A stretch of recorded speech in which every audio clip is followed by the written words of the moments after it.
What's up? Good morning mga ka-journal. So, welcome to our day 3 and 4 sa journey namin dito sa Palawan. So, today is July, ang daming tagawat.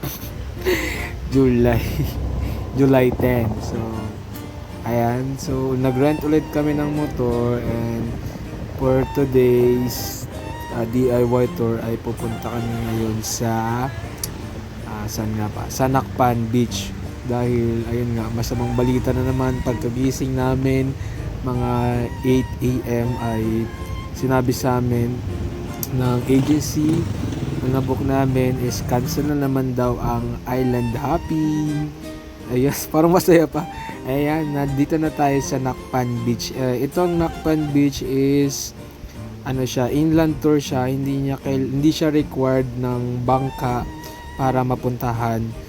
Kailangan lang is motor, pwedeng sa bus, pwedeng sa sasakyan. So pag nag-bus kami or nag-rent kami ng tricycle, mas mahal siya.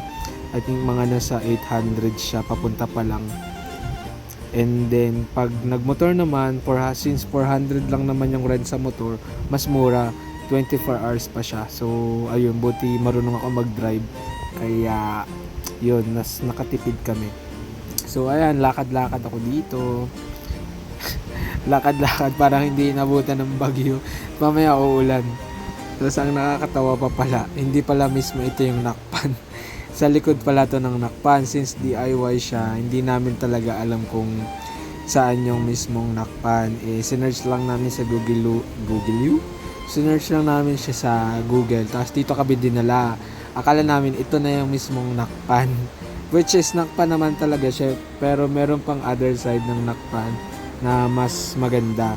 Pero dito, maganda pa din naman. And then late na lang namin na-realize nung may nakasalubong kaming mga estudyante ata yun na hinahanap kung saan daw yung Nakpan na something na yung basta may hinahanap sila, yung ko moving forward. Ayun, buti hindi pa siya umuulan, no? Maganda-ganda pa yung panahon dyan ng mga time yan. Pero talaga nung habang papunta kami ng Nakpan, ang lakas ng ulan, pati hangin, basang-basa kami dyan. Dito pagdating namin, ayun, umuulan, tumitigil, pero masakit talaga yung ulan niya. Parang kang alam mo yung pang-carwash sa motor. Ayan na ang sinasabi ko, di ba, umulan, talastas. So ngayon, saan kami pupunta niyan? Tanda ko na. After ng Nakpan is day 2 na pala to, guys. Day 2 na to. It's July 11. So after nun, nung Nakpan, pangalawang araw, nag-DIY ulit kami papuntang Manila Beach. Inland tour din siya, dahil masamang balita, cancel pa din daw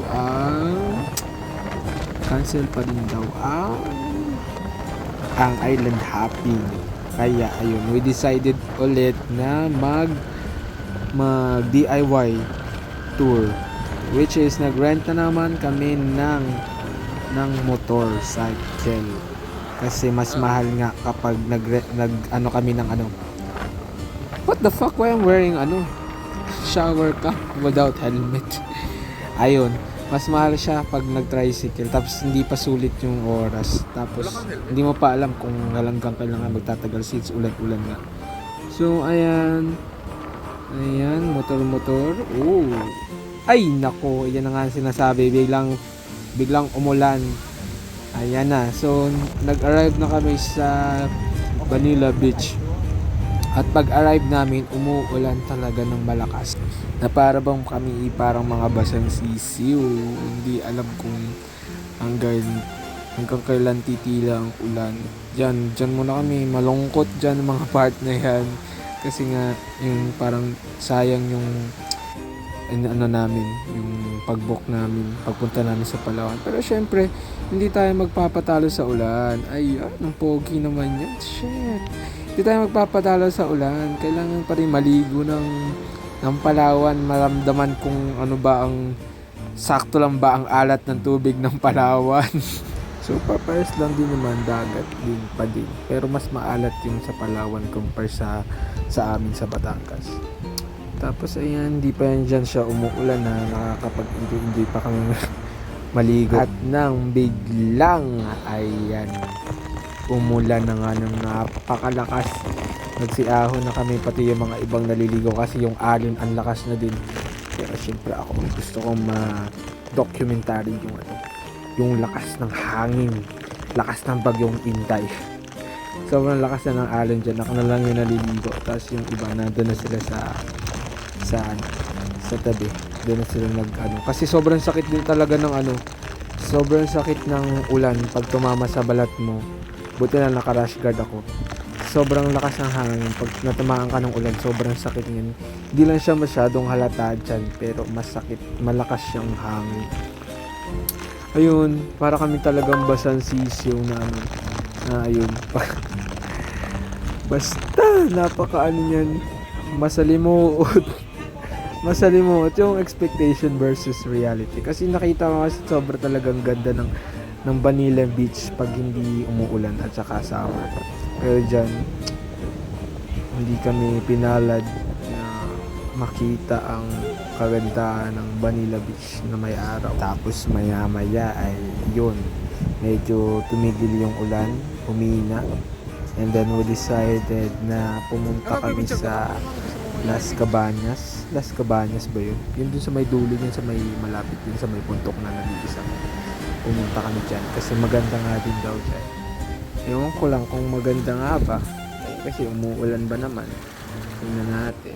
Tapos yun, lakad-lakad kami papuntang Las Cabañas. Ano na to kung tama yung pronunciation ko. If my memory serves me right. Wow! Ayan. So ito, malapit na to sa Las Cabañas. Wait nga lang, i-search ko lang muna sa Google ha. So it's pronounced pala ng Las Cabañas. It's a Mexican Mexican Mexican word. Las Cabañas, hindi ko na alam kung ano. Basta ayan, dyan na yung Las Cabañas. Maganda dyan daw pag sunset at saka sunrise. Dito ba yung araw dyan? Sobrang ganda daw. As in, sobrang ganda talaga pag nung sinearch ko siya sa online platform. Sobrang ganda dyan. Kaso ayun, hindi kami pinalad na makita ang paglubog ng araw. Ang nakita namin ay bagyong Inday. Ayun, sobrang dilim parang zero visibility na yung kapaligiran. Tapos inabot na kami dyan ng siguro mga 8 from mga 5 or 6. Inabot na kami dyan sa sobrang lakas ng ng ulan at saka hangin. Dyan na kami nag-dinner. Ayan, tapos after nyan, ano ba to? Ayun, sa labas yan, basta labas ng McDonald's, nasama lang dito sa